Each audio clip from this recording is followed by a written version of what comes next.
You're listening to Civic Media. Stay up to date on the latest news and information for your local community and Wisconsin by signing up for our free email newsletter. Visit civicmedia.us/email to get started. This is your WLAK Daily News Roundup for Lake Air, 107.5 FM and 1260 AM in Amory. Civic Media News. I'm Terry Bell. Here's what Wisconsin needs to know. 94 Red Cross staff and volunteers from Wisconsin are helping with Hurricane Milton cleanup. The Red Cross says if you can't volunteer, the next best way to help is to donate money. You can learn more about ways to help on the Red Cross website. You need a Department of Natural Resources permit to burn brush or debris in 13 Wisconsin counties. That's because ongoing dry weather is spiking the risk of wildfires. That'll remain the case for the foreseeable future. You don't need a permit for campfires or grills. There's more on the DNR website. Democrats are hitting battleground Wisconsin in the run-up to Election Day. Lisa Hale was with Vice Presidential candidate Tim Walz in Green Bay yesterday. Walz appealing to union labor and people who care about reproductive rights. I'm going to make a message to the guys here. If you got any women you love in your life, your wives, your daughters, your mothers, and friends, let's not forget, their lives are literally at stake in this election. Let's be very clear. Kamala Harris is scheduled to return to Wisconsin Thursday. I'm Lisa Hale. First Lady Jill Biden stumped for Kamala Harris in Madison. Another Trump administration would lead to more chaos, more greed, more division. The election is in 3 weeks.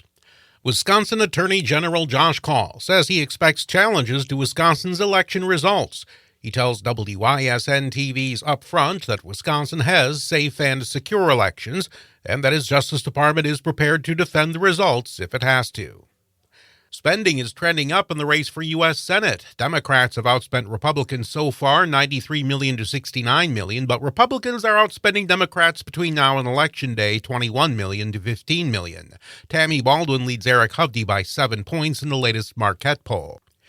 Rural voters could decide this year's presidential election. Sarah Janes of the Rural Democracy Initiative says that rural voters tend to be swing voters interested in the needs of working people. They're very focused on working people as kind of the heroes of the economy and concerns that impact working class people. The initiative's most recent poll finds Donald Trump leading among likely rural voters in 10 battleground states, but that support has dropped between March and September.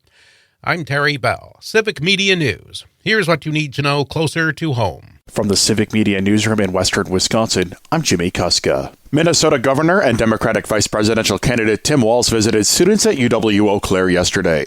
Walz encouraged people attending to get out and vote. Senator Tammy Baldwin joined Walz at the stop. First Lady Jill Biden spoke in Madison last night, and later this week, Democratic presidential nominee Kamala Harris will be in Wisconsin on Thursday with stops in La Crosse, Milwaukee, and Green Bay. No details have yet been announced for any of those stops. The November election is 3 weeks from today. A Minnesota poultry processing company went under, leaving farmers in western Wisconsin, Minnesota, and Iowa on the hook for feeding tens of thousands of chickens.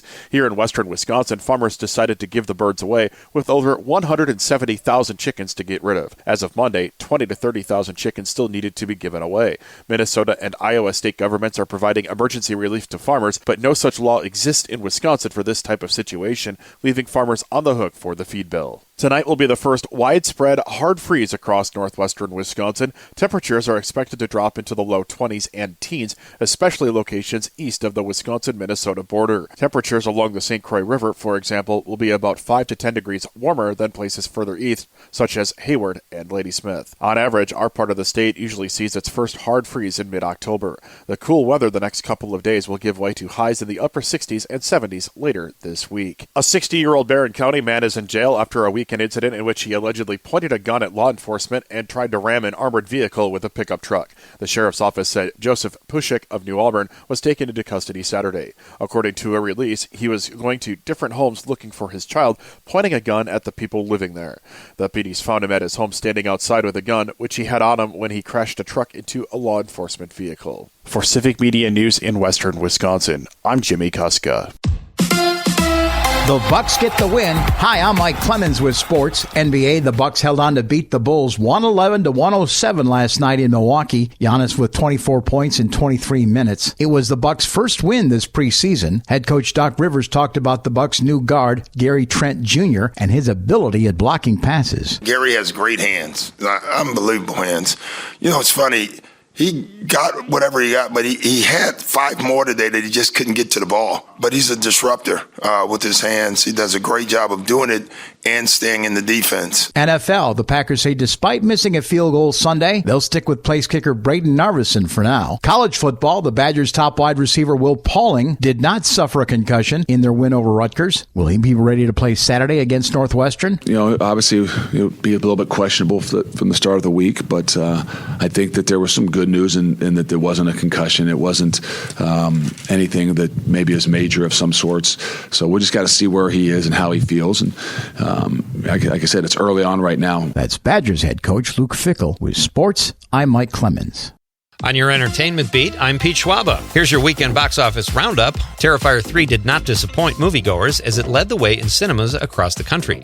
The horror film, which received a fresh rating on Rotten Tomatoes, took in over $18 million at the box office this past weekend. The Wild Robot finished in second place with $13.5 million at the gate. Joker Folie à Deux, the follow-up to The Joker, had a huge drop-off of over 80% from its opening weekend haul. The film pulled in just over $7 million in only its second week. Critics and audiences both panned the film, so it's not too big of a surprise. Folie à Deux just barely edged out Beetlejuice, which came in fourth place, also with just over $7 million, but the Beetle-related sequel is in its sixth week of release and has made $275 million total. Rounding out the top 5 was the Pharrell Williams-inspired Lego stop-motion film Piece by Piece, which took in $3.8 million at the box office. New releases are just around the corner. Succession star Jeremy Strong does not miss being on the popular show. That might surprise some people, as it was an immensely popular show and won a slew of awards. Oftentimes it is mentioned as one of the best TV shows ever. Strong says he owes a lot to Succession, but the show messed him up. Strong says carrying the troubles of his character Kendall Roy for 7 years was almost too much. How much is too much? When asked if he would consider a spin-off where his character would be the star, he said it is not something he wishes to do. When an actor is willing to turn down millions of dollars, I tend to believe them. The film The Apprentice, about the life of Donald Trump and starring Sebastian Stan, has been given mostly good reviews, but it is getting torched by one critic in particular, who called it a politically disgusting hatchet job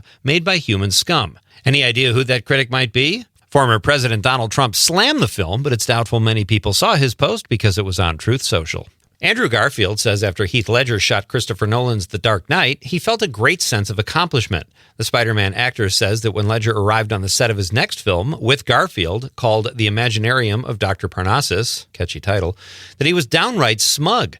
Garfield shared stories of his friend on the Happy, Sad, Confused podcast. Ledger passed away 6 months before The Dark Knight hit the big screen from an accidental drug overdose in 2008 at the age of 28. Garfield added that Ledger wasn't cocky about it, but just knew he had done really great work in a really good film. It's always hard to watch a moving picture after reading the book, but Jane Austen fans still might not mind that Pride and Prejudice is coming to Netflix. The series is in the early stages of development. Variety reports that there is no cast yet attached, but this isn't the first time that Netflix has worked with Austen's material. In 2022, Dakota Johnson starred in the movie Persuasion. For more showbiz fun, tune in to Nightlight with me, Pete Schwaba, weeknights from 6 to 8 p.m. on the Civic Media Radio Network. It's a little frosty out there this morning. We are going to have a hard freeze later tonight into tomorrow morning. Today, mostly sunny. We'll get to the low to mid 50s here this afternoon. Tonight, clear with a low dropping into the mid to upper 20s. Tomorrow, mostly sunny with a high right around 60. I'm meteorologist Sean Cable. Right now, it's 31.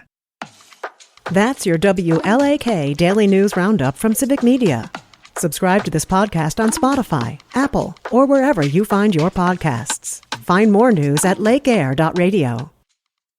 The national news cycle never stops, but it can be hard to find news about your local community. Civic Media is dedicated to providing quality local and state news coverage across Wisconsin. With the Civic Media app, you can get notifications about local stories that matter to you and your community. Find the free Civic Media app in your phone's app store and choose notifications from the menu to tell us what kind of news you want to hear about.